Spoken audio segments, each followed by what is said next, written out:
Tonight was supposed to be my celebration after 3 years buried in law books. But under the string lights and wisteria, the cream banner screamed, "Congratulations on your engagement, Sloane and Graham." My mother's smile was sharp as crystal. On my sister's hand, the 3-carat ring glittered, mocking me. I took half a step back, then straightened. If they wrote this script to humiliate me, I would rewrite the ending. My name is Tess Marlowe. I'm 32 years old, and 3 days ago, I passed the Minnesota State Bar exam.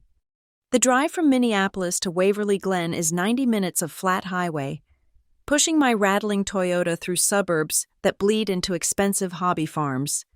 90 minutes for the acidic tension in my shoulders to dissolve. 90 minutes to rehearse the polite, firm smile I'd use when I finally announced my success.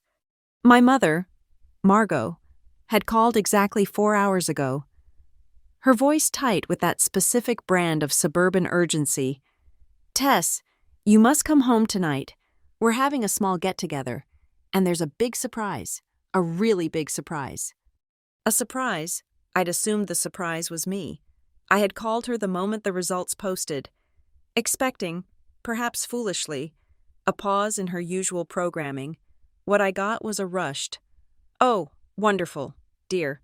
That's just wonderful. Listen, I have to run. The caterer is here." So I drove.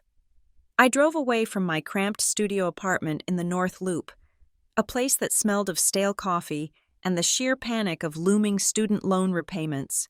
The debt was 6 figures, a mountain I had built with late-night study sessions fueled by caffeine pills and instant ramen. It was a debt I wore like calluses on my hands. They were mine. I'd earned them. And I didn't need pity for them. I just needed to start paying them off. Waverly Glen isn't just a town. It's a statement. It's old money pretending to be casual. A place where the landscaping is aggressively curated and the mailboxes are custom stone. Our family home, a sprawling modern colonial my parents couldn't truly afford, was already glowing when I pulled up. I parked behind a row of Mercedes and Audis, my Toyota sticking out like a missing tooth. The air was thick with the scent of wisteria. So sweet, it was suffocating. I heard the low thrum of jazz, the clinking of glasses. This was not a small get-together. I walked around to the back patio, the flagstones cool through the thin soles of my work shoes, and that's when I saw it. It was stretched between 2 ancient oaks, a massive banner painted in elegant, creamy calligraphy. It did not say "Congratulations, Tess-esque." It said, "Congratulations on your engagement, Sloane and Graham." Sloane, my younger sister. The blood drained from my face, pooling somewhere in my feet. I saw my mother first, Margot, 58, and immaculate in a silk-sheath dress, her blonde hair sculpted into a helmet of perfection. She spotted me, and her smile didn't waver, but it tightened. She glided over, her hand grabbing my wrist. Her rings were cold against my skin. "Tess, finally, you look exhausted." It wasn't a comfort. It was an accusation. "Be a dear. The bar is swamped. Go help fetch more ice for the guests." I was dismissed before I could even speak. I stood frozen for a moment, scanning the crowd. This was the performance of a lifetime. The patio lights, the heavy scent of florals, the champagne flutes. Every luxurious detail was a carefully placed prop to underscore the production. Then I heard my father's laugh. Dean, 60 years old, charming in a way that always made my skin crawl, was holding court by the bourbon table. He was a man who loved fine wine and had run out of money to pay for it long ago. He clapped a neighbor on the back, his voice booming. "Sloane, yes, she's my retirement plan." The crowd laughed with him, as if he'd told a clever, harmless joke. I felt the vibration of it in my chest. I moved through the party like a ghost, my gaze fixed on the center of the patio. There was Sloane, radiant, her hand held up for inspection, and next to her, the groom-to-be, Graham Vale. I recognized him instantly. The Vale family was local royalty, the kind of quiet, industrial money that didn't need to advertise itself. Graham wasn't smiling. As his mother, A woman wearing a diamond necklace that could have paid off my entire law degree hugged Sloane. Graham's eyes scanned the crowd. He looked less like a man celebrating and more like a man bracing for impact. His eyes met mine for a fraction of a second. There was no recognition, just a flicker of caution. This was the surprise. My bar results. My 3 years of self-imposed exile and brutal, mind-numbing work hadn't even registered. It was just an inconvenient scheduling conflict with my sisters trading up. The old guilt, the familiar weapon, washed over me. I remembered last Christmas, when I'd brought my case books home to study for the ethics exam. "You always choose those dusty books over your family, Tess," Margot had said, her voice dripping with disappointment as Sloane opened another gift-wrapped box of designer loungewear. Family is what matters. What mattered, clearly, was the Nana Eloise Trust. It was the one remaining piece of real wealth our family had, $100,000, left by my grandmother, to be split equally between Sloane and me upon her passing. I hadn't touched my half, earmarking it as a desperate, last-ditch emergency fund, but for the past year, Margot had been full of evasions. "Sloane needs a little help setting up her apartment, dear. It's just a small loan for her car. We'll sort it out. Your sister is delicate. She needs support right now. Just wait a little longer." My father's voice cut through the jazz again, this time lower, closer to the house, where he was speaking to his brother. I instinctively edged closer to the open French door. "This marriage solves everything, you understand?" Dean was saying, the relief in his voice palpable. "The veils are solid. This merger, this marriage, it clears the books, clean." My stomach turned. This wasn't a party. It was a press conference. It was the public unveiling of a corporate merger, and Sloane was the asset being leveraged. My surprise was a command performance.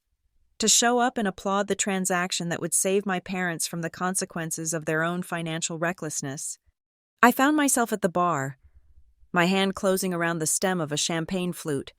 The glass was cold, wet with condensation. I watched Sloane, my sister, who had just told me a month ago that she was bored of her marketing job. Now she was laughing, a high practice sound, as she flashed the 3-carat diamond. It caught the light, sending a shard of brilliance straight into my retinas, sharp as a needle. I felt the urge to throw the glass, to scream, to demand an answer, to ask my mother how she could take the celebration I had earned and twist it into this public humiliation. But I didn't. 3 years of law school teaches you one thing: discipline. You don't react in the moment. You don't show your hand. I set the champagne flute down, untouched. The ice-cold liquid had steadied me. The vibration in my jacket pocket wasn't just my phone, it was my weapon. I stepped back, into the shadow of a large Japanese maple at the edge of the patio. The music and the laughter were a dull roar. I slipped my hand into my pocket, my thumb finding the icon on the screen. I opened the voice memo app. I pressed the small red circle. The timer started. 0001. I held the phone, angled slightly toward the center of the party. I would not yell. I would not cry. I would not give them the satisfaction of a scene. If they wanted a trial, I would give them one, but I would be the prosecutor, not the defendant. I turned my gaze back to the happy couple, my spine straightening. The show was just beginning, and I was now, officially, collecting evidence. I moved away from the main cluster of guests, my pocket heavy with the active recording. The jazz music felt thin and sharp against the cool night air. I skirted the edge of the flagstone patio, melting into the deep shadows near the foundation of the house, where the hydrangeas grew thick and tall. The flowers were drooping, their heavy blue heads turned toward the damp earth. It was there I found my mother, backed into the shadows with her sister, my Aunt Ruth. Ruth was the opposite of Margot in every way. Where my mother was sculpted silk and borrowed status, Ruth was worn linen and brutal honesty. She was a nurse practitioner who worked 40 hours a week in the city and had no patience for the performance art of Waverly Glen. "You're insane, Margot," Ruth was hissing, her voice a low buzz, cutting through the wisteria. You absolutely gutted it. It wasn't just Sloane's, half of that was Tess's. My hand froze on its way to silence the recording. I held my breath, pressing myself flatter against the clapboard siding of the house. It is an investment. Margot bit back, her voice dangerously quiet. Sloane is the investment. She is securing the Vale name. She is securing this family. That connection will pay back tenfold what that little trust fund ever could. She will pull this entire family up, and Tess will benefit from that too, if she ever stops being so difficult. It's not difficult. It's hers. It's theft, Margot. You're laundering your children's inheritance to buy a son-in-law. Keep your voice down, Margot snapped. It's done. It was necessary. I felt the confirmation settle in my stomach like cold cement. The Nana Eloise Trust, $100,000, my emergency fund, my escape hatch, and my mother had gutted it. I needed to see. I needed the facts. I backed away slowly, unheard, and slipped through the side door, into the quiet of the house. The party was an outdoor affair. The interior was dim and blessedly silent, save for the muffled thrum of the jazz. I bypassed the living room, the pristine kitchen, and went straight to the one place no one would ever look for me, my father's study. It was his sanctuary, a room built on a fantasy of old-world intellectualism, dark mahogany shelves, leather-bound books he'd never read, a heavy crystal decanter of whiskey. The air was stale, smelling of old paper and the faint, sweet rot of drying cigars. And, true to form, my father's organizational method was chaos. His desk was a sea of papers, bills, golf club newsletters, invitations. He was careless. He believed himself untouchable in his own home. It took me less than 30 seconds. Sitting right on top of a stack of car magazines was a cream-colored envelope from the bank that managed the trust. It was already opened. I slid the statement out. My eyes scanned the columns. I am a lawyer. I am trained to read the fine print. Nana Eloise Trust. Beneficiaries. Tess Marlowe. Sloane Marlowe. Beginning balance. 18 months ago. $100,000 house. My eyes jumped to the bottom line. Ending balance. Current. $64,800 house dollars. $35,200 gone. My vision narrowed. The numbers seemed to vibrate on the page. I scanned the transaction history. There were no large, single withdrawals. It was a death by 1,000 cuts. A withdrawal here, $5,000. A transfer there, $3,000. All routed to my mother's personal checking account. Trustee distribution. And then, tucked half under the bank statement, was a different kind of receipt. A slick, embossed piece of cardstock from a boutique I'd never heard of. Maison Delacroix. One classic flap handbag. $8,200. It was dated 2 weeks ago. The same week Sloane had posted a photo of herself at the country club, holding a new, aggressively quilted leather bag.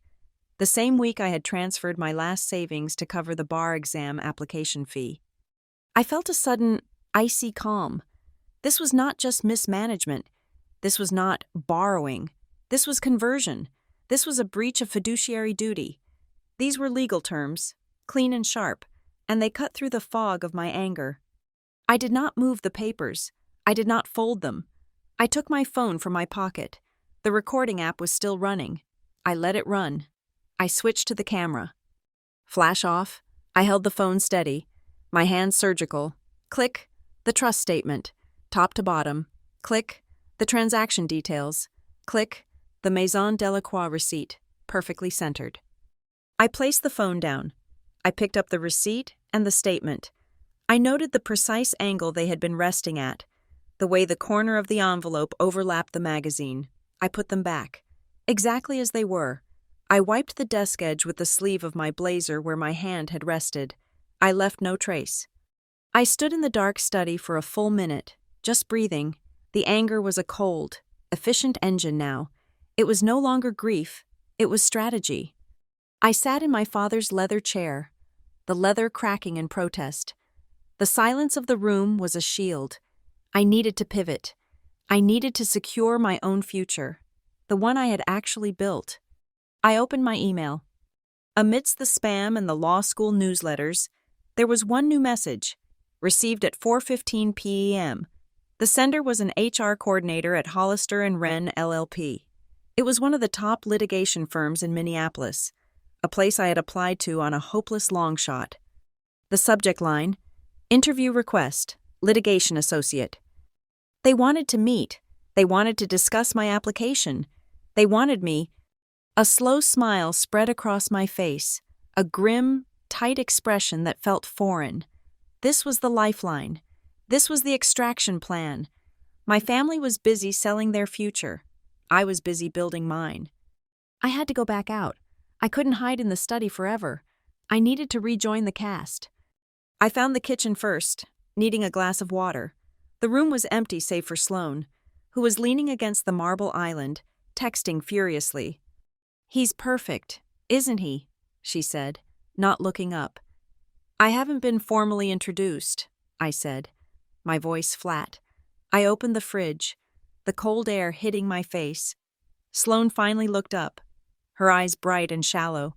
She gave me the pitying look she reserved for my career choices. "Tess," she sighed, putting her phone down, "you should really try to be happier for me. I know you're stressed from all that school, but this is important." "It's certainly an event, Sloane," she leaned in, a conspiratorial whisper, as if she were sharing a profound, ancient secret of womanhood. "Just some advice, big sister. You're smart, but men don't marry degrees. They marry curves. You'd be a lot happier if you remembered that."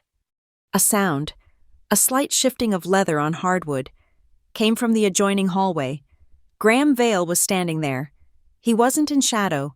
He was fully illuminated by the hall light, holding a rocks glass. He had heard every single word. Sloane's face went pale, then flushed a high, embarrassed pink. "Graham, we were..." His expression was unreadable. He looked at Sloane, then his gaze shifted to me. It was assessing. He didn't apologize for overhearing. He didn't react to her comment. He just watched me. I didn't smile. I didn't defend myself. I just held his gaze. "Sloane," he said, his voice even. "Your mother is looking for you, for the toast." Sloane scrambled, smoothing her dress, and hurried out of the kitchen, leaving a cloud of expensive perfume and frantic energy. I was left alone with Graham Vale. He walked into the kitchen, to the sink, and rinsed his glass. "Big family," he said, his back still to me. I closed the refrigerator door. "Big cast." He turned.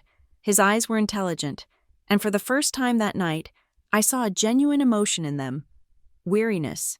He looked just as trapped as I felt. "I passed the bar this morning," I said, the words coming out before I could stop them. He nodded once, a flicker of genuine respect. "Congratulations. That's a serious accomplishment." "Thank you," I said. He walked past me, pausing at the door. "I'll see you at the toast, counselor."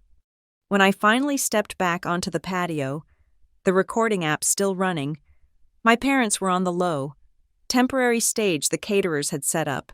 Margot was beaming, her hand on Dean's arm. Dean raised his glass. "To our daughter, Sloane," he announced, "and to our new friends and future partners, the Vale family. This is an alliance of joy, a joining of two wonderful houses." It sounded less like a toast and more like a merger announcement. I stood at the very edge of the garden, by the fence, where the manicured lawn met the wilder woods. The air smelled of damp earth and rotting leaves, a welcome contrast to the wisteria. I made my decision. I would not fight them tonight. I would not pull Sloane aside and show her the receipt. I would not confront my mother. A public fight is what they expected. It would make me the hysterical, jealous older sister. It would validate their narrative. No, I would win later, in a different venue. My phone was hot in my pocket. The little red icon was still bright. As the applause died down, Aunt Ruth appeared at my elbow, a coat over her arm. She was leaving. She pulled me into a rough, sensible hug. Her linen jacket smelled faintly of antiseptic and coffee. "Don't let them drive you crazy, counselor," she whispered, squeezing my arms.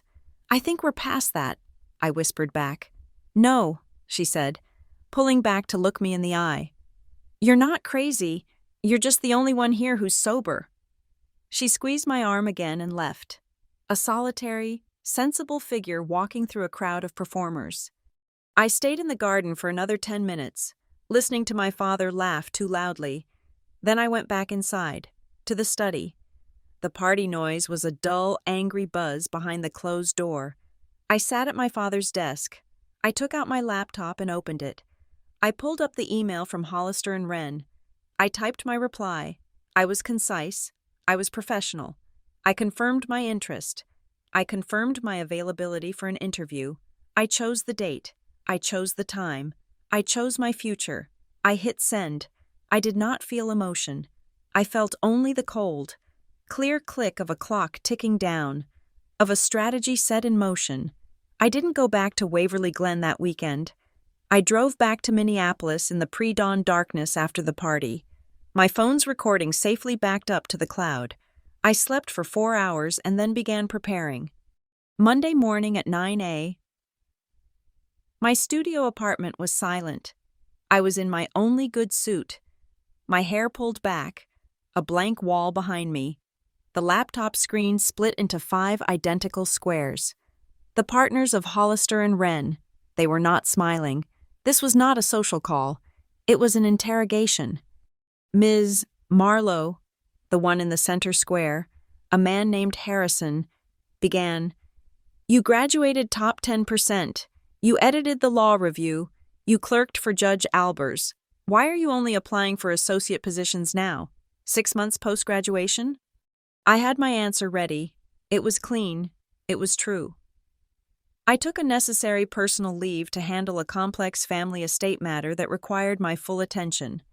The matter has now been resolved, and in the process, it clarified my focus. I am not interested in any area of law except complex litigation and fiduciary duty. A woman partner, Ms. Pratt, leaned in. A fiduciary duty, that's a high standard. What happens when personal ethics conflict with a client's demands? I looked directly into the camera. Personal ethics are irrelevant. The rules of professional conduct are not. An attorney's primary duty is to the facts and the law, not to emotion. My job is to provide counsel based on evidence. If the evidence is weak, I tell the client. If the evidence is strong, I paused. I use it to its full, ethical extent. An emotional case is a weak case. I prefer to be strategic. We spoke for exactly 1 hour. They were surgical. I was surgical in return. I never mentioned my family. I never mentioned the party. I spoke only of the ethics of evidence, the sanctity of a contract, and the irreversible damage caused by a breach of trust. I closed the laptop. The silence of my apartment was deafening. I had either just aced it, or I had terrified them.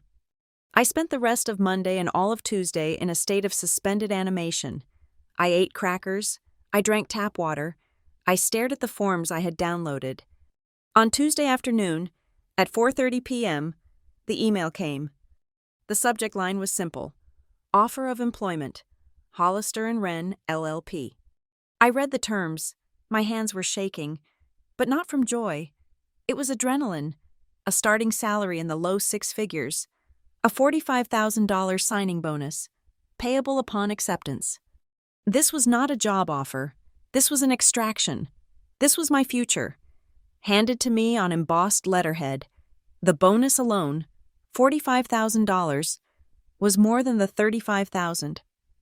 $200 my mother had stolen. The symmetry was brutal. My phone rang, splitting the quiet. The caller ID was Margot. I stared at the offer letter on the screen. I took a deep breath. I answered the call. "Tess," she said. Her voice was strained, high-pitched. The performance was slipping. "Hello, Mother. We missed you on Sunday. Your father was very hurt." I said nothing. "Listen," she snapped, her patience gone. This behavior has to stop. We are having a family dinner on Saturday night. A proper one. To heal things. You need to be here. You must come.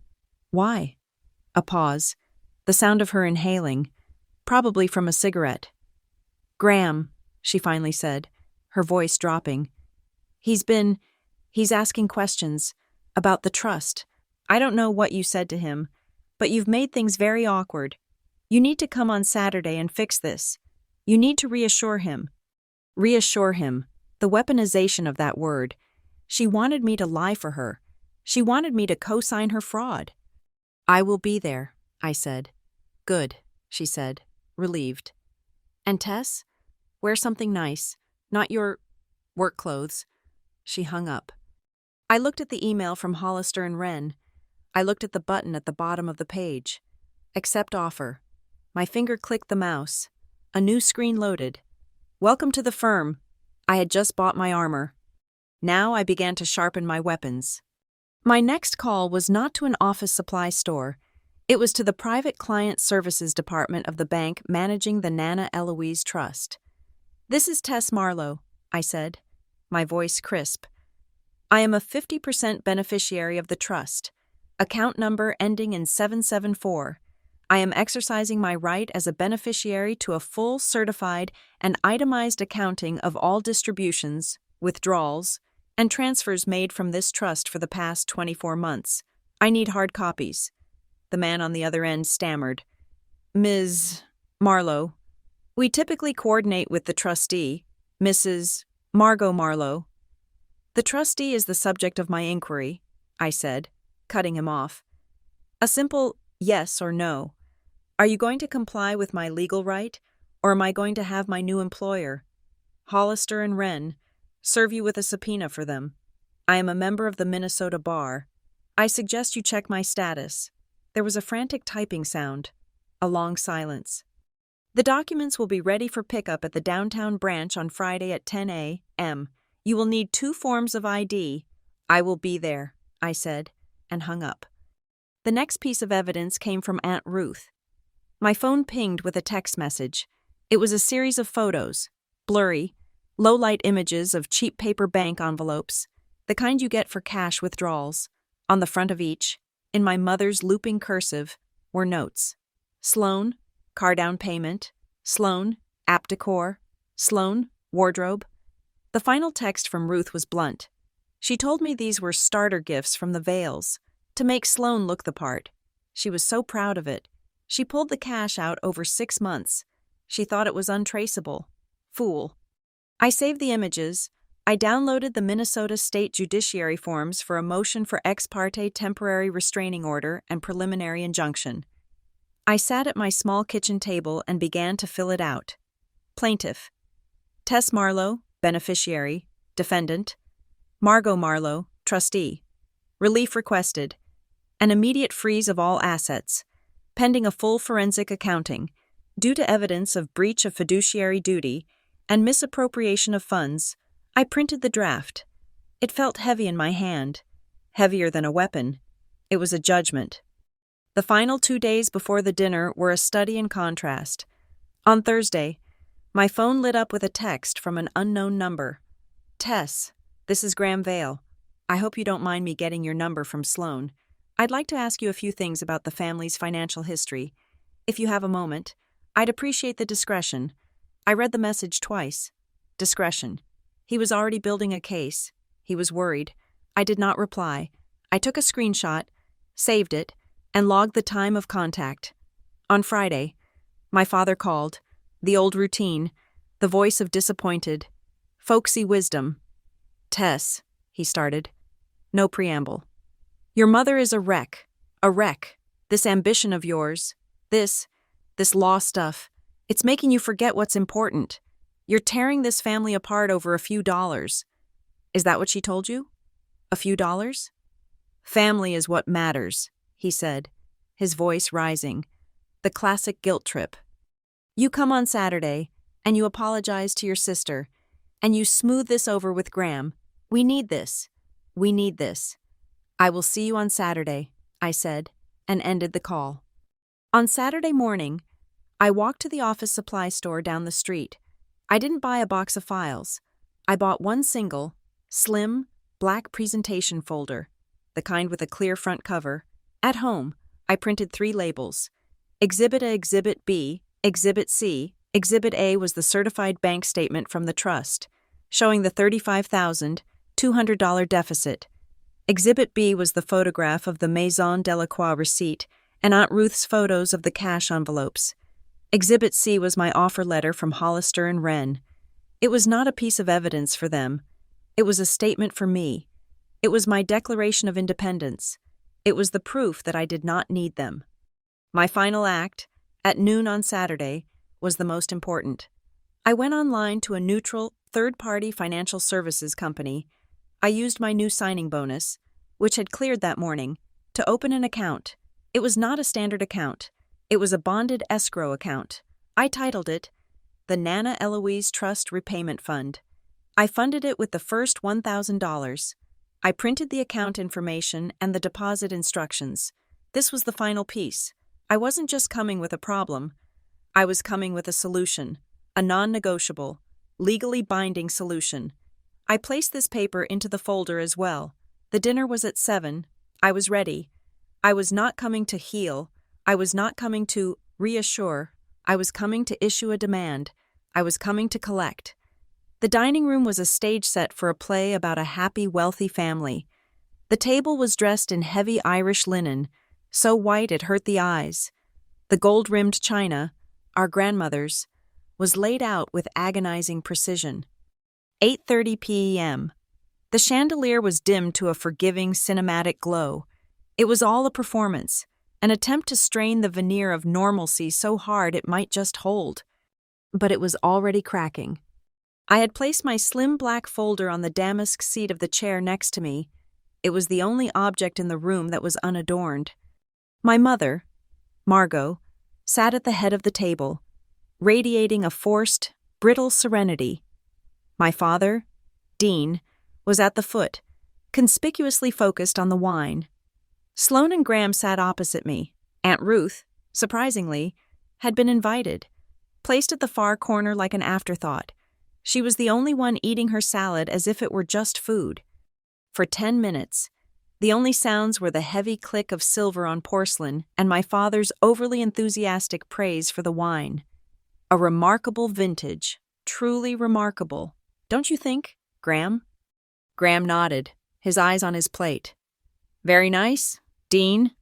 Sloane was not eating. She picked at a bread roll, shredding it into a pile of pale crumbs. She had not met Graham's eyes once since I sat down. When I walked in, her entire body had tensed, a visible, painful tightening of her shoulders. She looked like a defendant waiting for the jury to return. Margot placed her fork and knife down, the silver ringing softly. The sound was a gavel. The room went silent. Well, she began, her smile a thin, painted line. Now that we're all here, Tess, I'm glad you decided to join us. You insisted. Mother, I said, my voice neutral. Yes, well, she cleared her throat. Tess, darling, I think you owe your sister, and Graham, a very sincere apology for your childish behavior at the party. You caused a great deal of unnecessary drama. You were jealous, and it was deeply unattractive. This was the opening volley, the narrative she had prepared. I was the jealous, hysterical older sister. I did not respond. I simply watched her. You need to fix this, Margot continued, her voice gaining a sharp edge. You need to reassure Graham that this family is united. You're a smart girl. You should know that Graham's father is extremely influential in the legal community. Extremely. He knows every major partner in Minneapolis. It was a threat, wrapped in a piece of advice, a half-truth, inflated to serve her purpose. She was telling me my new career at Hollister and Wren depended on my silence. She was telling me to fall in line, or she would have me blackballed. That's quite a statement, Margot, Aunt Ruth said quietly from her corner, not looking up from her plate. Blackmail pairs nicely with the roast, doesn't it? Ruth, this is not your concern, Dean snapped, his voice too loud. He fumbled with the wine bottle, refilling his own glass. His hand, as it gripped the bottle, was trembling, a fine, high-frequency tremor. He saw me notice it. He saw me watch as his hand shook when he set the bottle down, splashing red wine on the white linen. "Damn it," he muttered, dabbing at the stain with his napkin, making it worse. The mask wasn't just cracking, it was melting. I turned my gaze from the spreading stain to Graham. He was watching the exchange with a cold, assessing interest. He was not a fool. He was a businessman. And this was a merger. He was doing his due diligence. "Graham," I said. My voice was calm, conversational. It cut through the tension like a fresh blade. Everyone froze. "Have you read the prenuptial agreement your lawyers drafted yet?" Graham's head snapped toward me, his surprise genuine. "We're still in the preliminary stages. I haven't seen a full draft." I looked at Sloane. "You haven't read it either, have you, Sloane?" Sloane's eyes widened.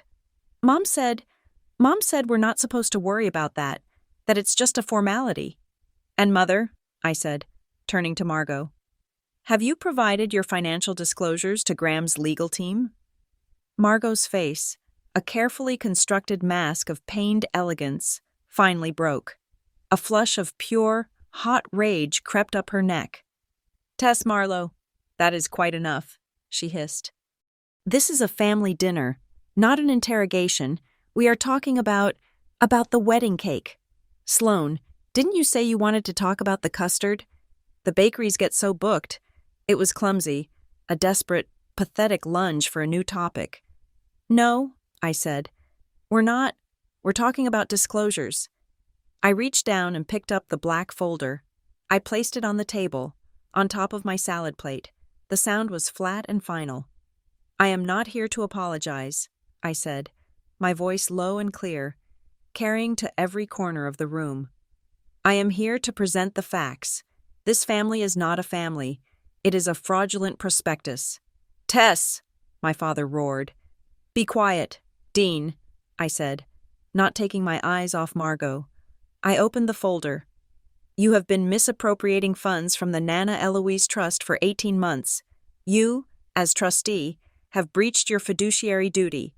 You have stolen money from me, and you have stolen money from Sloane. How dare you?" Margot shrieked, half rising from her chair. "I am not daring," I said. "I am accusing, and I am providing proof." I slid the first page out.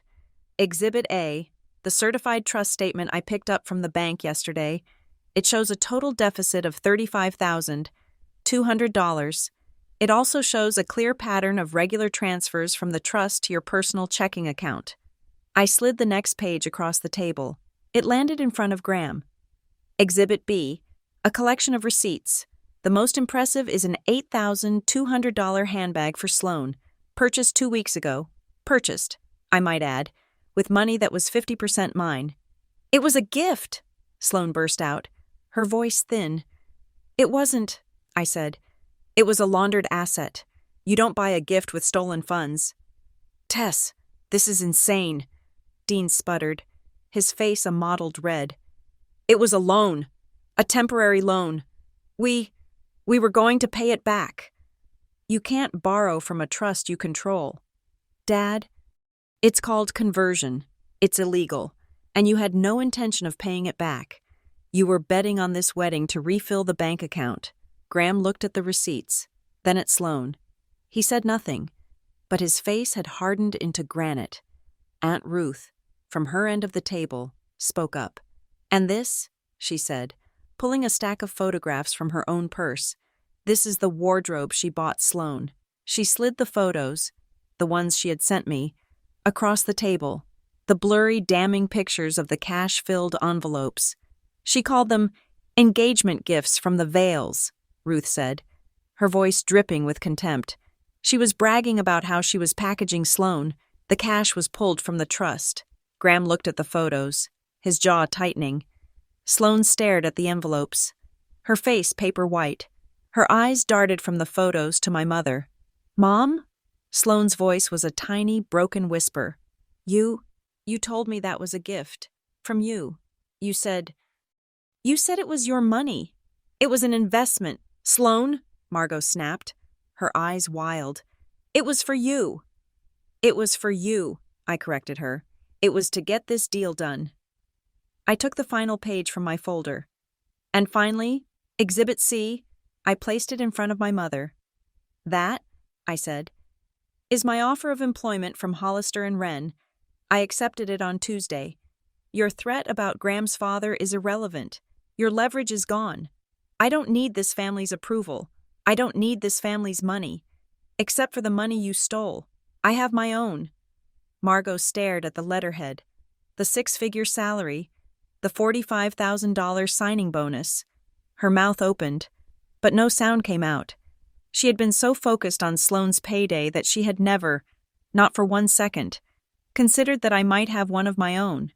The room was dead silent. The only sound was the faint, frantic breathing of my sister. Sloane's eyes were filled with tears, but it was not sadness. It was the dawning, horrific comprehension of a fool. You lied to me, she whispered, looking at Margot. That handbag. Everyone at the club. I told them it was a gift. You lied. You used Tess's money. My money. Sloane, stop this, Margot commanded. But her voice had lost all its power. She was just a woman in a nice dress, exposed. I thought it was a gift from Mom, Sloane said again, this time to Graham, her voice cracking. I thought she was just being nice. The mask of the perfect, happy family had not just cracked. It had been systematically, legally, and surgically removed, and what was left underneath was raw, septic, and rotting. The silence in the room was a vacuum. Sloane's breathing was ragged. Margot was vibrating with a silent, apoplectic rage. Dean was staring at the wine stain on the tablecloth as if it were a map of his own ruin. I did not raise my voice. I did not need to. I spoke into the stillness, my tone as flat and dry as the documents in front of me. This is not a negotiation, I began. It is a statement of terms. You have 2 options. You can comply, or I will compel you to comply. I am offering you the first option as a courtesy. I leaned forward, resting my hands on the table. You, Margot, as trustee, and you, Dean, as beneficiary of her actions, will repay the full amount, $35,200. That money will be deposited into a neutral third-party escrow account, for which I have already opened and provided the instructions. I tapped the folder. 2. You will cease all further expenditures from the trust. Effective immediately, you will not transfer, withdraw, or encumber the remaining $64,800 in any way. I will be placing a courtesy notification with the bank's legal department on Monday morning, informing them that the trust is in dispute. 3. You will provide a full, itemized, and certified accounting for the last 24 months, detailing every dollar spent, to be delivered to me and to Sloane independently. I looked at each of them, my father, my mother, my sister. You have 7 days to deposit the full amount, that is, by 5 p.m. next Saturday. If the funds are not present, I will proceed with option 2. Margot was the first to find her voice. It was a terrible, screeching sound, the sound of metal shearing. You! How dare you! She shot up from her chair, her napkin falling to the floor. This is not your money. It is an investment in your sister, an investment in the future of this entire family. That is an interesting defense, Mother, I said, my voice still quiet. In my torts class, we called it conversion. In my criminal law class, we called it theft. An investment implies the consent of the investors. I did not consent. I am reasonably certain Sloane did not consent to you spending her inheritance on an $8,000 handbag to secure her fiancé. It was for the good of the family, Dean bellowed, slamming his hand on the table. The gold-rimmed china jumped. We had good intentions. We were trying to protect Sloane, to give her the best possible start. You, with your cold heart, you wouldn't understand that. It's about love. It's about taking care of each other. I'm glad you brought up intent, Dad, I said. It's a key element, but good intentions do not absolve a trustee of fiduciary duty. Fiduciary duty is the highest standard of care under the law. It is absolute. It means the trustee's interests, and in this case, your interests as her co-conspirator, come last, not first. You breached that duty every time you pulled cash for Sloane's wardrobe. You breached it when you bought the handbag. You breached it when you lied about it. Co-conspirator, he roared. That is the correct legal term, I said. The room was vibrating with their rage, but I wasn't talking to them anymore. My audience was Graham. He had not moved. He was watching Margot, who was still standing, her chest heaving. Graham, Margot pleaded, turning to him, her voice suddenly switching to a performance of a wounded victim. Graham, darling, please, this is a misunderstanding. This is just a sick, jealous girl trying to ruin her sister's happiness. This is family drama. It has nothing to do with you. Graham's eyes, cold and assessing, moved from Margot to the documents on the table. He spoke, and his voice was the quietest in the room, yet it landed like a hammer. Margot! She stopped, her mouth half open. Why? Graham asked, his gaze pinning her to the wall. Was none of this in the financial disclosures you provided to my attorney last week? Disclosures. The word hung in the air. A death sentence. He had asked for them. She had provided them, and she had lied. This was no longer just a breach of trust. This was, potentially, fraud in the inducement of a marriage contract. Margot's face went from enraged red to a waxy, sickly white. It's a separate account. It's a family matter. It's an asset, Graham said, his voice flat. Or rather, it was, you listed Sloane's assets as including a significant personal trust. You failed to mention it was half empty and co-owned. I told you, Sloane suddenly shrieked, collapsing into a storm of tears. She buried her face in her hands, her shoulders shaking. I told you, Mom. I told you he would find out. I told you. She looked up, her face a mess of mascara and terror. She told me not to say anything, she cried, pointing at Margot. She said it was just a temporary borrow. She said she would pay it back before the wedding. She said it was our secret. She made me lie. She made me... Sloane dissolved again, her words lost in a gulping sob. It was the final, devastating admission, a confession, in front of witnesses. Margot had known it was wrong, and she had instructed Sloane to conceal it. My parents were finished. They were bankrupt, morally and now, very publicly, financially. I reached into my folder. I pulled out the last document, the draft of the motion. I placed it on the table, squarely in the center, on top of the wine stain. This, I said, is my option 2.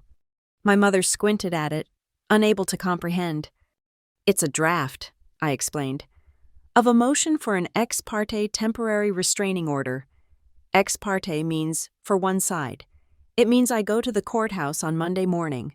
I present my evidence, Exhibit A, Exhibit B, and Sloane's testimony tonight, and I ask the judge to sign it without you even being present, because the evidence of irreparable harm and immediate danger of asset flight is so overwhelming, he will... I pointed to the paper. This order, when signed, will freeze the Nana Eloise Trust. It will freeze your personal bank accounts. Mother, it will freeze your joint accounts. Dad, it will place a lien on this house.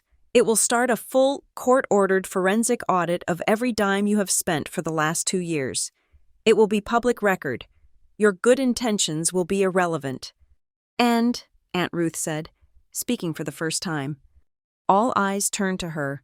She reached into her purse and pulled out a small black USB flash drive. She held it up between her thumb and forefinger. I've been helping Margot balance her books for 18 months, Aunt Ruth said, her voice full of a quiet, weary rage. She thought I was just doing her a favor because she's bad at math. But I kept copies. This drive contains every scan of every withdrawal slip, every credit card statement cross-referenced with the trust's depletion. It's a full ledger. I was hoping you'd come to your senses, Margot, but you didn't. She tossed the drive onto the table. It slid across the linen and stopped, resting against the motion. The two items sat there, the legal threat and the digital proof. It was done. Margot stared at the drive. She looked at me. The rage was gone, replaced by a hollow, bottomless despair. Her voice was a cracked whisper, the sound of a mask disintegrating.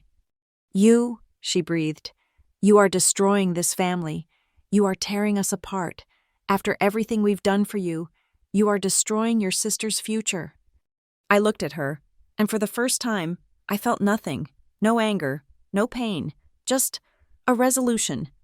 "No," I said, my voice as calm as when I began. "You destroyed this family when you decided to use your children as collateral. You destroyed it when you chose a handbag over your daughter's future. I am not destroying the family. I am just stopping the family from destroying the last of my property."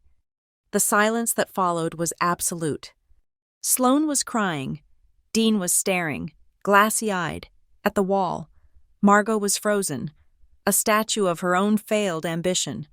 Finally, Graham Vale moved. He placed his napkin neatly on the table. He stood up, adjusting the cuffs of his expensive suit. He looked at Sloane, his face a mask of cold disappointment, and then at her parents. "This," he said, "is over." He did not clarify what this was, the dinner, the engagement, the merger. He simply said, "Tonight is over." He turned, walked out of the dining room, and we heard the heavy click of the front door opening and then closing in the quiet, expensive hall. There was no shouting, there was no one throwing plates. It was not a grand, dramatic explosion. It was just the silent, horrifying, and complete collapse of the house. The masks had not just been cracked, they had fallen to the floor, and there was nothing left to pick up. I left the house in Waverly Glen before the sun came up. The silence of the dining room a ringing in my ears. The scene was frozen in my mind. The wine stain, the USB drive, Graham's departure. I met Aunt Ruth at a coffee shop on the edge of Minneapolis at 8 a.m. She was drinking black coffee, her face etched with exhaustion, but her eyes were firm. "I called in a favor," she said, sliding a thick manila envelope across the table.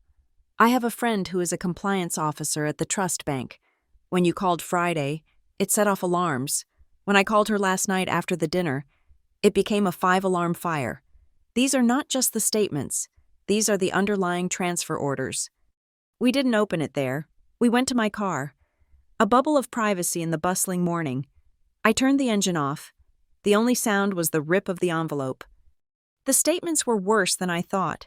The trustee distributions to my mother's account were one thing, but there, in black and white, were a series of wire transfers, each for thousands of dollars, to a single entity. Monarch Garden Events, LLC. "Who the hell is Monarch?" Ruth whispered, her finger tracing the name. My blood went cold. It was too specific, too staged. "The engagement party," I said. "The wisteria. The garden events." I pulled out my laptop, balanced it on my knees, and tethered it to my phone. The Minnesota Secretary of State business portal took 30 seconds to load. I typed in the name. The entity was active, formed 3 years ago, the same month I had moved to Minneapolis for law school. I clicked on the business details. Purpose: Garden and Event Services. Registered agent: Dean Marlowe. Director: Dean Marlowe. Aunt Ruth let out a choked sound, a half laugh, half sob. That, he did. He created a fake company. He's been billing his own daughter's trust fund for mowing the lawn." "It's not just mowing the lawn, Aunt Ruth," I said, my voice dangerously calm.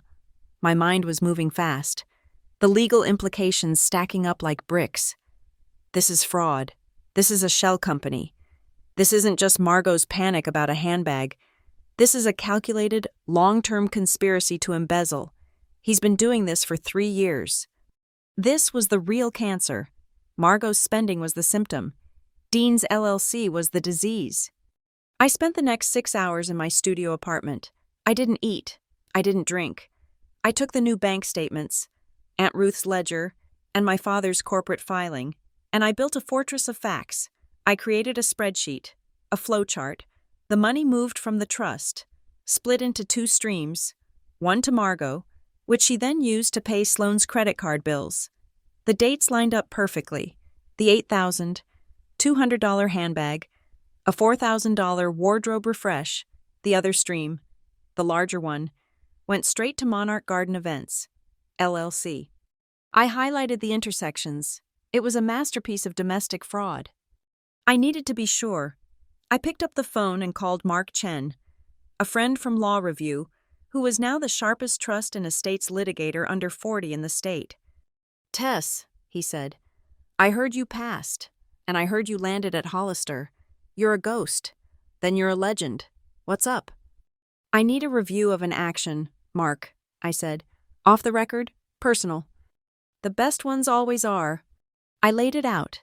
The trustee mother, the co-beneficiary sister, the shell company father, the $35,200 breach, the 7-day deadline I'd issued, the ex parte motions sitting on my desk. He was silent for a full minute. "Tess," he said, his voice serious, "this isn't just a breach. You've got civil conspiracy, fraudulent conversion, and, with the LLC, you've got textbook money laundering and tax evasion. Your ex parte motion? It's not just solid. A judge would sign it with a smile. You've got them. The only question is, what do you actually want? Do you want to send your parents to jail, or do you just want your money?" "I just want the money," I said, my voice surprising me with its lack of hesitation. "Then your escrow plan is the right move," he said. "It's clean. It gives them an out while holding a gun to their head. It's beautiful. Activate the account. Show you're serious. But God, Tess, be careful. This isn't a lawsuit. It's a bomb." I hung up. I went online. I found the escrow account I had opened, the Nana Eloise Trust Repayment Fund. I transferred $500 from my signing bonus into it. The account was now active. The trap was set. The email from Graham landed in my inbox that evening. It was concise. Subject: urgent. Marlowe. Vale Matter Tess.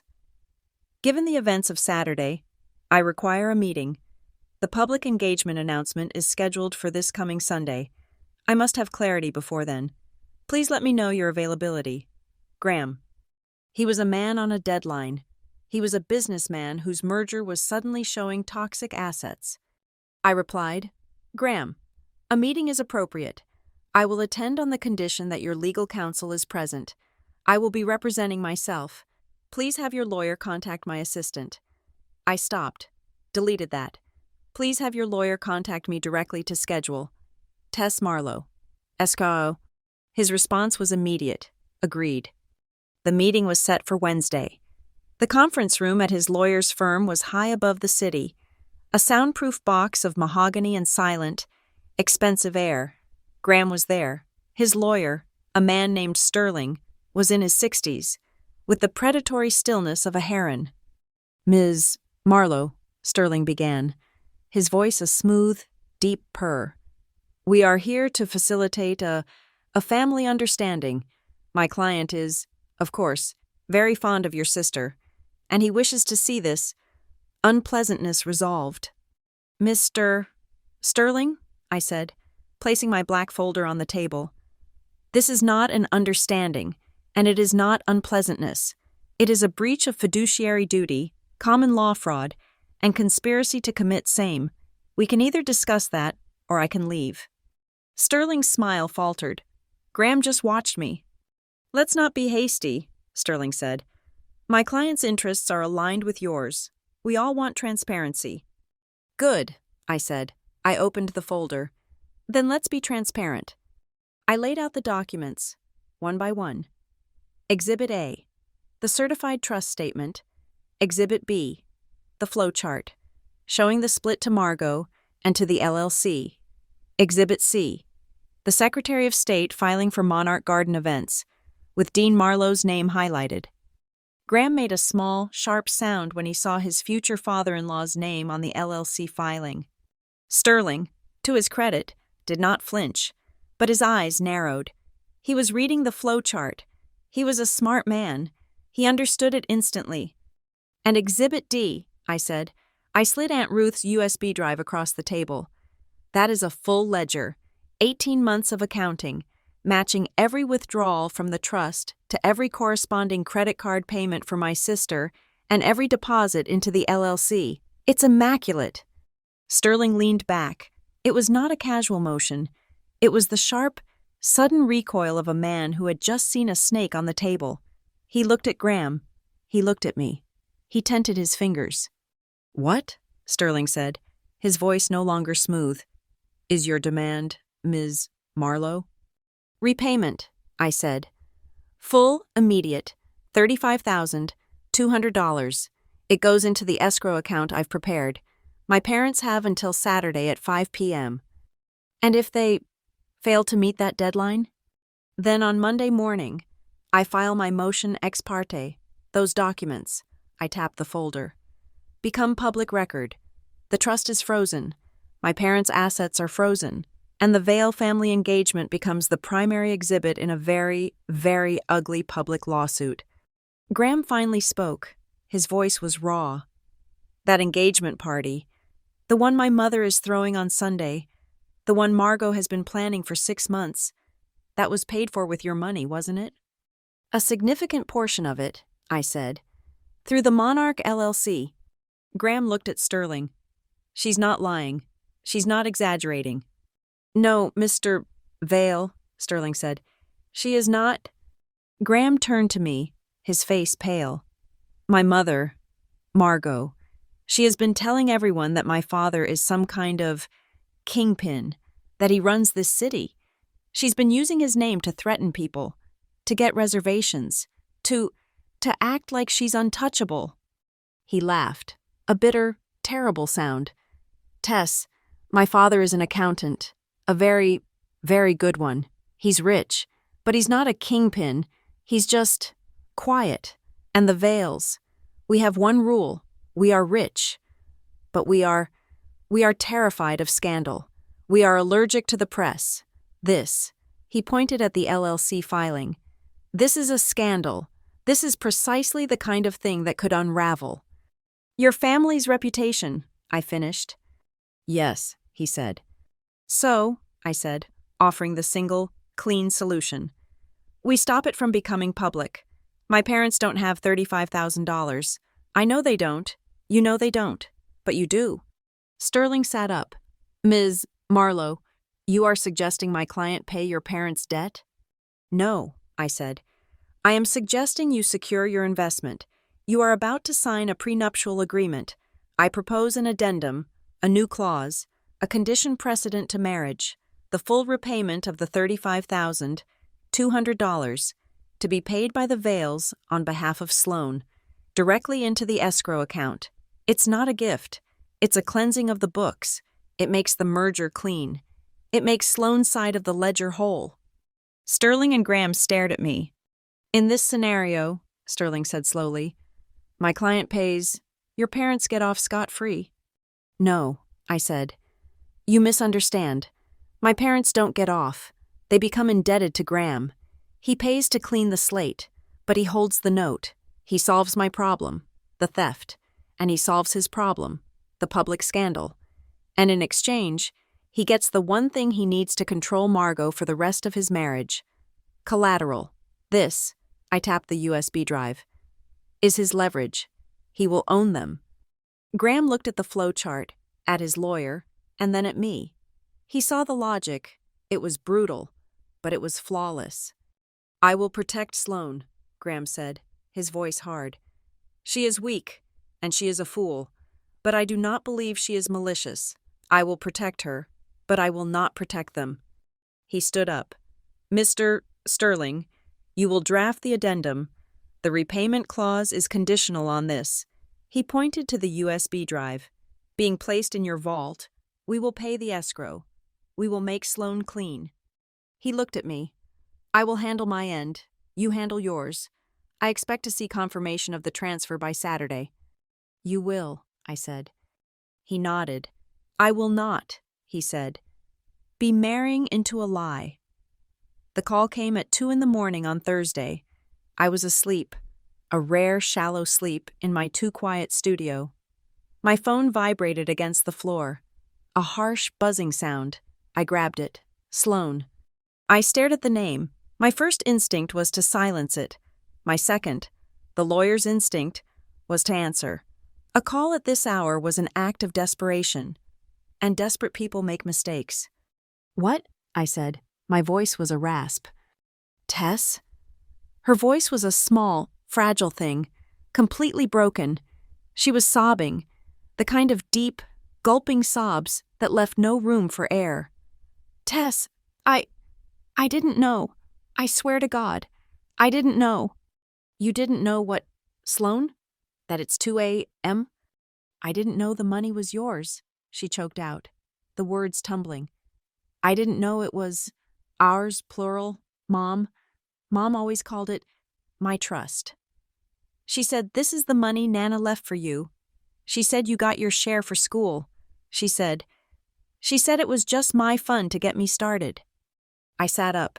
The air in my apartment was cold. I said nothing. I let her talk. She made me, Sloan whispered, her voice cracking. Ever since I graduated, it was all the brand. That's what she called it. Building the Sloan brand. The right clothes, the right charity lunches, the right car. She said my job was to be visible, to be the kind of girl a family like the Vales would want. She set up the handbag. She staged the whole thing. I was still silent. I was listening to the confession of a co-conspirator, but what I was hearing was the testimony of a victim, a different kind of victim than me, but a victim nonetheless. This whole year, she continued, it's been like I'm her project, and I hated it. I hated the parties, and I hated pretending. And then Graham was nice. He was kind. He's a good man. Tess, he's just quiet. And Mom acted like I'd won, like I'd landed the client, and she got worse, so much worse, so controlling. What do you want, Sloan? I said, my voice still flat. I don't want to marry him, she whispered. My breath caught. What? Not like this, she clarified, frantically. I don't want to rush it. I don't want to be in debt to him, or to Mom, or to anyone. Graham is good, but I feel like I'm being sold. I feel like if I don't do this, if I don't sign this, Mom and Dad, they're going to, I don't know, Tess, they're going to fall apart. I feel like I'm holding everyone up. That was the entire point. She was the asset, the collateral. I felt a sliver of something, a tiny, unfamiliar ache. It wasn't pity, it was recognition. She was trapped in a different way, but just as completely. Sloan, I said, my voice softening, just a fraction. I'm sending you a file. Open it. A file? Tess, I'm not. Open it. I emailed her the certified bank statement, the full, itemized version. I heard her click on her laptop. Go to page 1, I said. Read the title of the account. A long silence. Then, a tiny whisper. The Nana Eloise Trust, beneficiaries, Tess Marlowe and Sloan Marlowe. Read that again. Tess Marlowe and Sloan Marlowe, she repeated, her voice dead.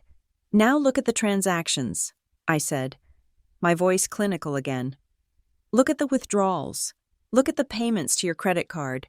Look at the dates. My name is right there, next to yours, on every single page, on every transaction. You were not spending your fund. You were spending my future. You were spending our inheritance. She didn't just lie to me. Sloan, she lied to you, too. She used you as the weapon and the shield, all at once. The sobbing that came through the phone was different. It was not the performative, panicked crying from earlier. It was the sound of a deep, profound, and fundamental break. The sound of a girl realizing her entire life had been built on a lie, orchestrated by her own mother. She, oh my God, Sloane cried. Oh my God, Tess, what do I do? What do I do? If I ask her, if I demand the money, she'll hate me. She'll hate me forever. The child's fear, the core of it, not the loss of the money, but the loss of the love. Sloane, I said, and the words came out, hard and clear. She doesn't love you. She loves what you can get for her. That is not love. That is a transaction. You need respect. Sloane, not conditional affection. You need to respect yourself, first, and you don't get that by letting people lie to you, or by lying for them. I hung up. I didn't say goodbye. I had given her the evidence. What she did with it was her choice. I was wrong. It wasn't her choice. It was her first choice. 20 minutes later, my phone pinged. It was a new text. From Sloane. But it wasn't to me. It was a forwarded screenshot. She had sent it to me by mistake. In her panic. The screenshot was a text message to Graham. Graham, I am so sorry. I can't do the party on Sunday. Not like this. We have to fix the money. We have to tell the truth. I don't want to start like this. Please, can we just postpone? Please? A second later, my phone rang again. This time, it wasn't Sloane. It was a muffled, distant sound, like the phone was in someone's pocket. I heard a shriek. You did what? It was Margot's voice, a primal, animal scream of pure panic. You stupid girl! You've ruined us! You've ruined everything! Give me that phone! There was a scuffle, a sob, and then the line went dead. Sloane had done it. She had sent the text, and Margot had seen it. The house of cards was not just collapsing, it was on fire, and in all of it, I realized I had not heard my father's voice once. Dean, the booming, laughing patriarch, he had been silent at the dinner, and he was silent now. The next call was Aunt Ruth. At 7 a.m., she sounded different, frightened. Tess, she said, no preamble. I'm at their house. I came over, after Margot called me, screaming, Tess, it's bad. What is it? It's Dean. He's not silent. He's catatonic. He's just sitting in his study, staring. He hasn't moved since last night.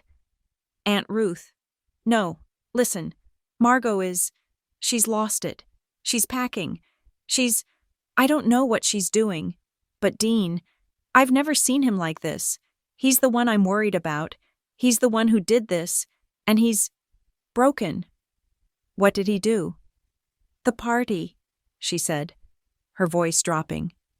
The engagement party, the one that was supposed to be your party. He was obsessed with it. He told Margot it would be the start, the launch of Monarch Garden events. He was going to use the Vale connection to build his new business. A business he funded with our trust, I said, my voice dead. Yes, but he needed more. For the deposits, for the marquee, the orchestra, the wisteria. Tess, he took out a loan, a short-term loan. From where? His credit is shot. A hard money lender, Ruth whispered. A bridge loan. And Tess, he used the house. He put the house up as collateral. I felt the floor drop out from under me. The house, the one, final, major asset. It was a 90-day note. Tess, he took it out 87 days ago. The balloon payment is due. It's due Monday. I was already at my laptop. Who holds the note? Ruth? Who is the lender? I don't know. Some small fund? A private equity group? St. Paul? I think Dean's got the paperwork. He's just holding it, staring at it. I was typing before she finished the sentence. I have access to public record databases. It's part of my legal software package. I searched the Hennepin County property records. I found it. Marlowe, Dean and Margot, a lien, filed 88 days ago. Lender, Northern Pine Capital Fund, LLC, a small private fund in St. Paul. They were exactly the kind of company I'd studied. They didn't hold debt. They traded debt. They bought distressed assets, packaged them, and sold them. I opened a new tab. I went to their website. It was a bare-bones, professional site. Services, portfolio, assets for sale. I clicked assets for sale. My heart stopped. It was a list, and on that list, filed under new listings, short-term residential notes, was a file number. I cross-referenced the file number with the lien. It was them. It was my parents' house, the lender. Seeing the Vail engagement on social media, had probably assumed the note was now golden. They were listing it for sale before the due date, hoping to flip it for a profit based on the new, implied wealth of the family. They had just put my parents' home on the auction block. I stared at the screen. Graham's solution was to pay the escrow. That would fix my problem, but it wouldn't fix this problem. My parents were still going to lose their house on Monday, and if they lost the house, the ex parte motion would be useless. The liens would be meaningless. There would be no assets left to freeze. My leverage, my power, was about to be wiped out by a third-party creditor. Unless a new thought emerged, a cold, sharp, and terrifyingly clear thought. The note was for sale. It was a distressed asset, available on the open market. Anyone could buy it. I could buy it. My signing bonus, the $45,000, it was sitting in my checking account. I didn't know the exact amount of the note, but it was a short-term loan for a party. It couldn't be more than that. This was the ultimate leverage. If I held the note, I didn't just have a claim against my parents. I was the bank. I would be the one who could foreclose on them. Graham's addendum was a scalpel. This was a nuclear bomb. I would not use it. Not yet. This was not a sword. It was a shield. It was the last resort. The final move in a game I had never asked to play. I picked up the phone. I called the number for Northern Pine Capital. "Yes," I said, my voice steady. "I'm calling about the new listing on your residential note portfolio, file number 472B. I'd like to make an inquiry as a private cash buyer." I hung up the phone with Aunt Ruth, my hand trembling slightly. The call to Northern Pine Capital had been alarmingly simple. The note on my parents' house was for $48,000, a balloon payment on a hard money loan, because it was a distressed asset and I was a cash buyer. They would offer a 5% discount, $45,600. My signing bonus was $45,000. I was $600 short of owning the roof over their heads. The legality of it was not the question. It was a note for sale on the open market. It was a clean, third-party, arm's-length transaction. The ethics of it, however, were a suffocating gray. Was this justice, or was I just becoming them, a more efficient predator, using a law degree instead of family guilt? If I did this, I would be foreclosing on my own parents. I would be the monster they always claimed I was. I called Aunt Ruth back, my voice low. I told her the plan. "You're going to buy the note?" she asked. "I'm thinking about it, but God, Ruth, it feels wrong." "Wrong?" Her voice was like gravel, sharp and grounding. "Tess, listen to me. What is wrong is that your father created a shell corporation to embezzle from his own children. What is wrong is that your mother used that stolen money to buy your sister a new life. They are criminals. You are not taking their home. You are placing a lien on a criminal enterprise. You're not robbing them, counselor. You're finally stopping them from robbing anyone else." She was right. This was not an emotional act. It was a containment strategy. But I couldn't pull the trigger. Not yet. I had given them a deadline. I had to, by my own code, honor the terms I had set. I called Northern Pine Capital one more time. "This is Tess Marlowe. I am prepared to make a binding offer on note 472B. I cannot execute the full purchase today, but I will place a 10-day non-refundable deposit to secure the option to buy. Effective immediately. $5,000. If I do not execute the full purchase in 10 business days, you keep the deposit. If I do, it applies to the principal. The man on the other end was delighted. A guaranteed $5,000 for a note that was about to default anyway. Sold, he said.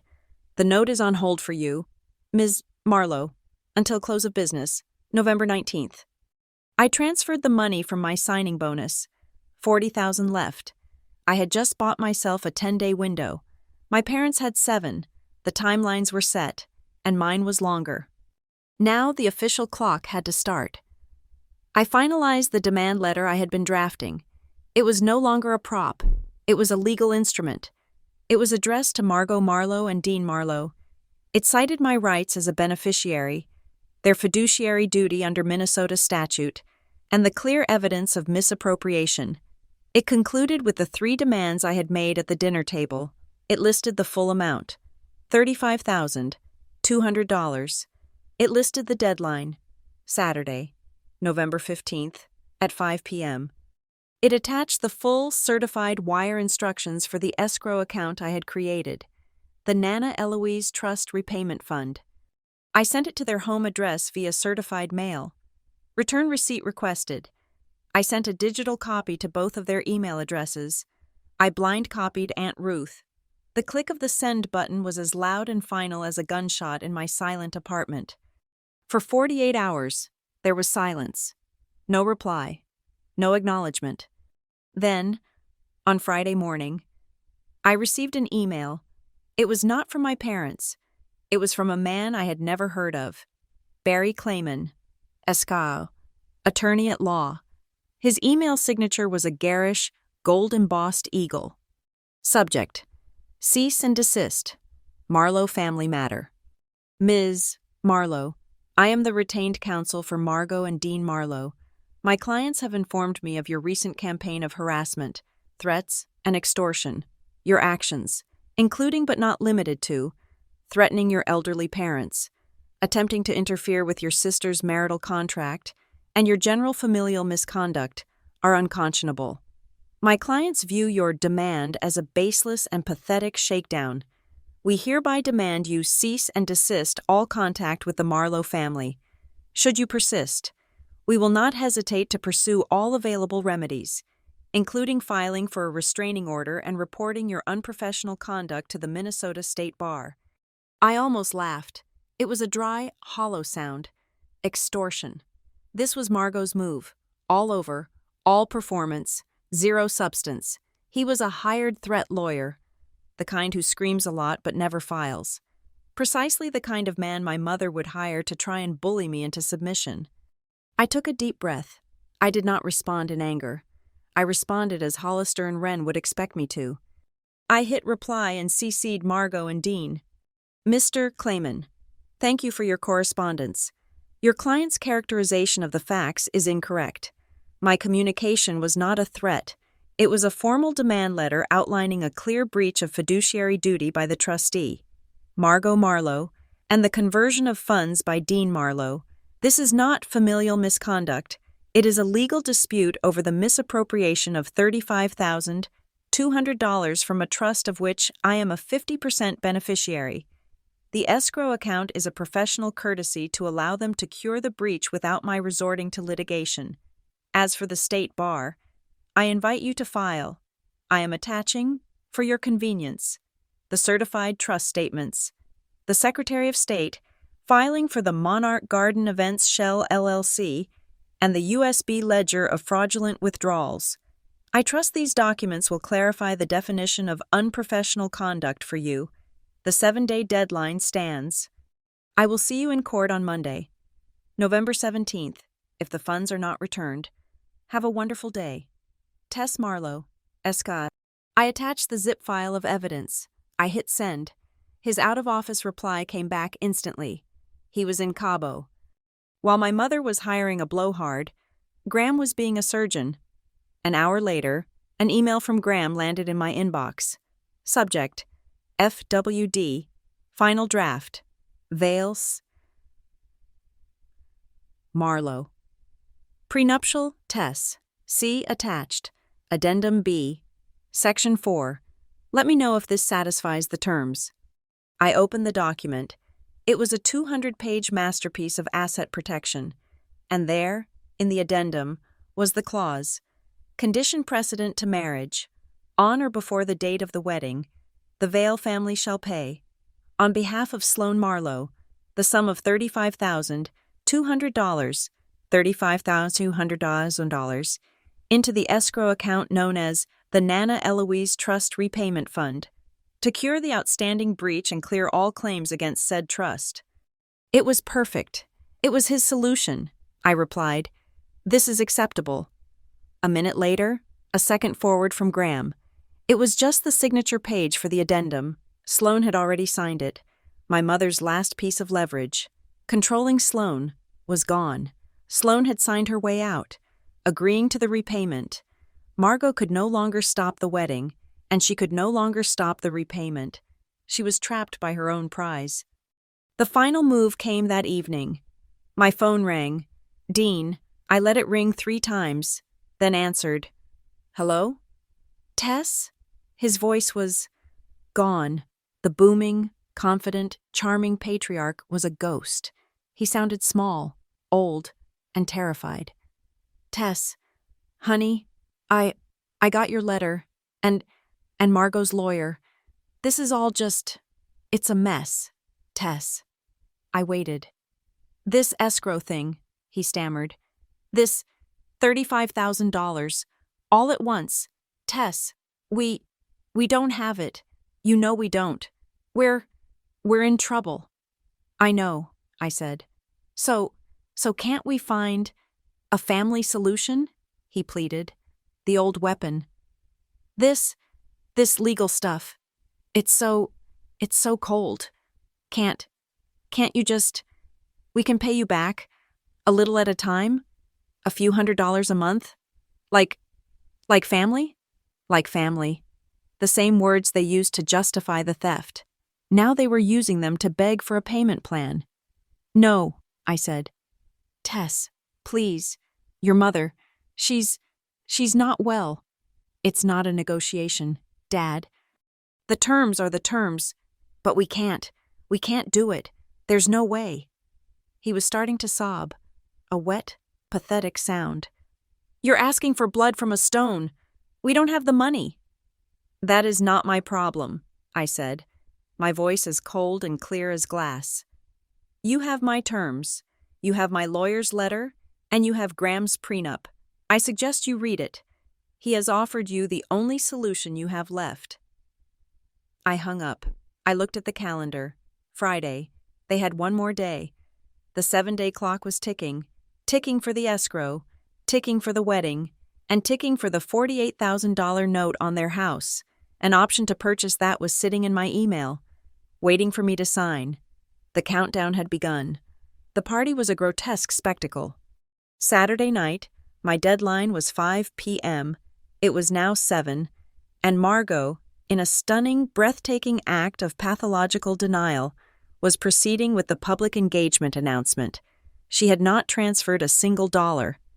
The house was blazing with lights, the same caterers, the same musicians.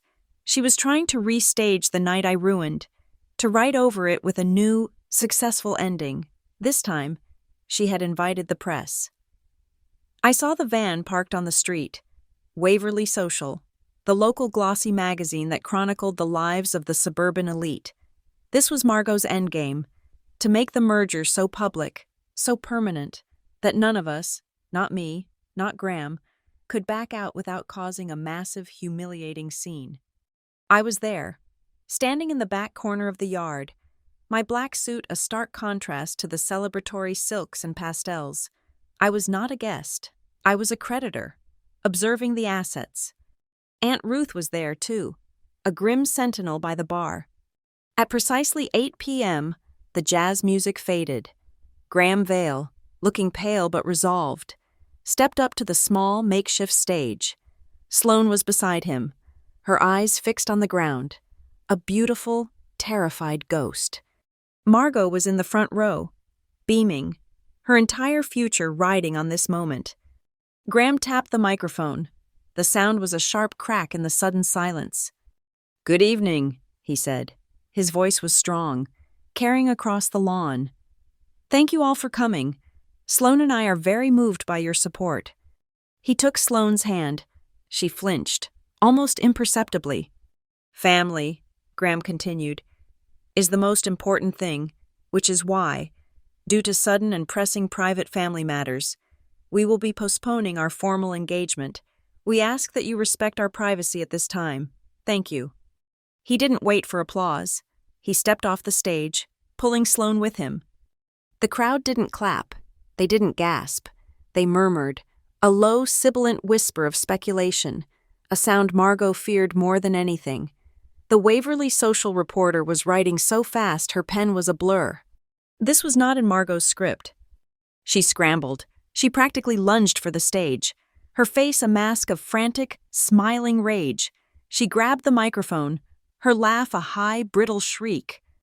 "Oh, Graham," she trilled. "He is so serious. Always the businessman.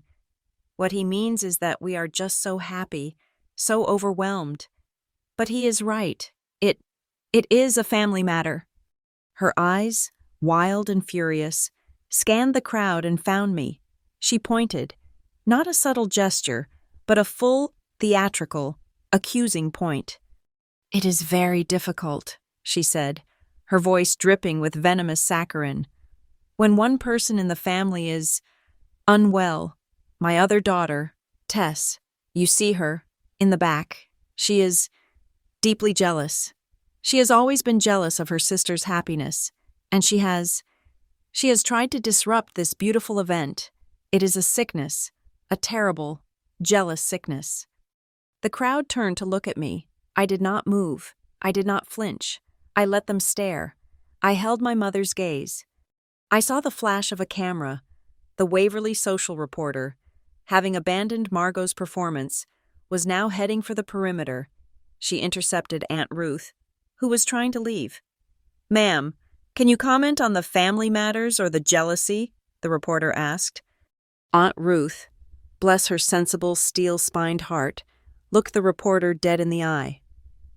"I have no comment on jealousy," she said, her voice clear and precise. "But fiduciary responsibilities are, quite rightly, being addressed." Fiduciary. The word hung in the air. A legal bomb. The reporter's eyes went wide. Fiduciary? As in, a trust? Before Ruth could move, my father, his face a blotchy red, his hand shaking, stumbled over. He was drunk, and he was cornered. "What is this?" he boomed, trying to project authority and failing. "What are you saying to her?" "Sir, I was just asking about the fiduciary, sir." "Fiduciary," Dean spat the word, laughing a terrible, panicked sff. "That's ridiculous. It's just a small loan, a family misunderstanding, a small loan." My hand was in my pocket, my thumb was on the side of my phone. The voice memo app, which I had activated the second Graham stepped on stage, was running. It captured the audio perfectly. Dean's full-throated, public admission, minimizing the theft. It was beautiful. I turned and walked away. I had what I needed from the party. The rest of the battle would be silent. I was back in my studio apartment by 9 p.m. The deadline in my demand letter had been 5 p.m., but I had given them, in my mind, until midnight, until the end of the day. I logged into the escrow account, current balance, $500. My initial deposit, wire transfers received, zeros. They had missed the deadline. Graham had not paid. My parents had not paid.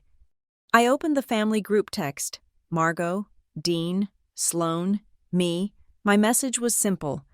It is 9 p.m., 4 hours left. The deadline is midnight. The escrow account remains empty. I hit send. My phone immediately exploded. A call from Margot. I ignored it. A call from Dean. I ignored it. A text from Margot. "You monster. You are destroying us. Call me." Then a call from Sloane. I answered. "Tess?" she was whispering, crying so hard she could barely breathe. "Tess, please. You have to stop this. Please, Mom. Mom's here. She has a man with her.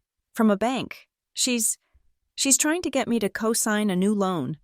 A high-interest, second-position loan on the house. She says if I don't sign it right now, we lose the house on Monday anyway. She says this is the only way to pay you. Please, Tess. She's screaming at me. What do I do? Margot's last move. A desperate, suicidal gamble. Trying to leverage one child against the other. Trying to rope Sloane into a new, fresh hell of debt to pay off the old one. What did you tell her? Sloane? I asked, my voice calm. She took a gasping breath. I told her I wouldn't. I told her no, and she slapped me. I closed my eyes. The deadline is midnight. Sloane, get out of that room. Go to Aunt Ruth's. I hung up. The clock on my laptop ticked forward. 10 p.m., 11 p.m., 11:57 p.m. The escrow account was still empty. They had failed. Graham had, for his own reasons, not transferred the funds. My parents had not found the money. They had made their choice. Now I made mine. 11:58 p.m. I opened my email. I pulled up the draft I had prepared, addressed to Northern Pine Capital. It contained the wire transfer instructions for the remaining $40,600 of my signing bonus. I hit send. I opened my online bank. I authorized the transfer. My signing bonus vanished. My phone pinged. A receipt from the bank. A second email. From the funds manager. Automated. Triggered by the payment. Transfer received. Sale executed. Attached. Notice of assignment of note. The time on the laptop read 11:59 p.m. I opened a new email. To Dean Marlowe, Margot Marlowe. CC, Barry Clayman. Escrow, subject. Official notification. Assignment of mortgage note. Waverly Glen property. Mr. and Mrs. Marlowe. As of 11:58 p.m. this evening, I have legally purchased and am the sole holder of the mortgage note. Principal $48,000. Previously held by Northern Pine Capital, and secured by your property at the address above. Your payment for the separate matter of the trust fund was not received by the stated deadline. All rights of the note are now mine. All payments are to be made to me. Do not contact Northern Pine Capital. Do not attempt to refinance. I am now your creditor. I attached the signed, legally binding assignment of note. I looked at the clock. It was still 11:59. I pressed send. The laptop screen refreshed. The clock clicked over. Saturday was over. Sunday had begun. The deadline had passed. My phone was silent. My apartment was silent. I knew. In that house of dying wisteria and melting ice sculptures, nobody was sleeping. I arrived at 9 a.m. on Sunday morning. The house was dead silent. The debris from the party had been cleared, but the energy of the disaster remained. A layer of ash over every surface. I did not come alone. With me was Aunt Ruth, and a man in a rumpled suit carrying a heavy briefcase. Mr. Ackerman, a bonded public notary. They were in the dining room. It seemed to be the only room we ever used anymore. It was our courtroom, our battlefield. Dean was sitting at the table, staring at the wood grain. He was still in yesterday's clothes. Margot was by the sideboard, her back to the door, rigid. Graham and Sloane were already there, sitting on the opposite side of the table. They sat close, but not touching. A united, terrified front. "Good morning," I said. The words echoed in the flat, dead air. Mr. Ackerman set his briefcase on the table with a heavy, final thud. He began to take out his stamp, his ink pad, and his journal. "We are all here," I said, remaining standing. "I am here as a courtesy. I am not here to negotiate." I looked at Dean, then at Margot. As of 11:58 p.m. last night, I am the legal holder of the $48,000 mortgage note on this property. I am your creditor. Margot's shoulders began to shake, but she did not turn around. "I am not here to profit from your default," I continued. "I am not here to take your home." My father looked up, his eyes a desperate, bloodshot map of hope. I am here to close the books. You have two options. This is the final offer. I placed a single, freshly printed document on the table. It was a satisfaction and release of mortgage. Option 1, I said, my voice clear. You fulfill your original, legal, and moral obligation. You transfer the $35,200 stolen from the Nana Eloise Trust into the escrow account I created. You will also transfer the $5,000 I paid to secure the note. The total is $40,200. You have 24 hours. I tap the paper. The moment I receive a bank confirmation of that transfer, I will sign this release. Mr. Ackerman will notarize it. The lien will be gone. The note will be satisfied. I will walk away. I paused, letting the silence stretch. Option 2. You do nothing. The 24 hours expire.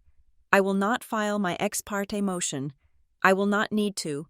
Instead, I will simply begin foreclosure proceedings. Under the terms of the note, I can execute the acceleration clause in 30 days. I will take this house. I will sell it. I will pay myself back, and you will be evicted. I looked at my father. Choose? The dam broke. Margot spun around. The mask of the elegant suburban matron was gone, ripped away. Her face was a twisted, raw, unrecognizable mess of pure rage. You! She shrieked, her voice a sound I had never heard, a sound from an animal. You, filthy bitch, you would do this? You would evict your own mother? She lunged, not at me, but at the table, sweeping a stack of my grandmother's china to the floor. The plates shattered, a sound of violence that was almost a relief. You did this, she screamed. You ruined everything. We gave you everything. She was advancing on me, her hands curled into claws. Margot, it was Graham. His voice was not loud, but it cut through her hysteria like ice. Sit down, or I will call the police. She froze. She looked at him, panting. She looked at Sloane, who was white-faced and trembling. She looked at the broken china, and then all the energy, all the rage, just evacuated. She collapsed into the nearest chair. She put her head in her hands, and the sobs that came out were not of sadness. They were of failure. They were the ugly, gulping sounds of a child who had been caught, truly, finally, and completely. My father did not move. He just sat, his own face ashen gray. He looked at me, his eyes dead. I thought I could save it, he whispered. It was so quiet. I almost missed it. I thought, the party, the LLC, I thought I could build something. I thought if I could just get the veils, I could save the house. I thought I could fix it. It was the first true thing he had said in 30 years. He had gambled his children's money to save his own pride, and he had lost. No, Sloane said. Her voice was tiny, but it was pure steel. She stood up. She looked at her parents. No more, she said.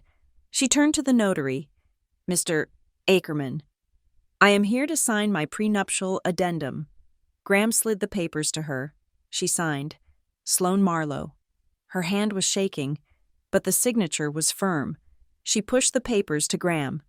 Then she looked at me. You are right. This has to be clean. She took out her phone. She looked at the floor. I added it up. The handbag. The trips. The wardrobe. My share. My half. It's $17,600. She looked at me, tears streaming down her face. I am so sorry. Tess. She was typing on her phone. I am transferring it. My entire savings. It's about $12,000. It's not enough, but it's all I have. I'm sending it to the escrow right now. She pressed the button. We all watched. A moment later, Graham's phone buzzed. He looked at it. He was the co-signer on the escrow. The transfer is received, he said. He looked at Sloane, and for the first time, I saw a flicker of genuine warmth in his eyes. Then he looked at my parents. The warmth was gone. "That," he said, "is not enough to satisfy the agreement." He took out his own phone. "Margot," he said, his voice cold. Sloane's signature on that addendum was her accepting my help. "My payment is contingent on that signature." He was typing.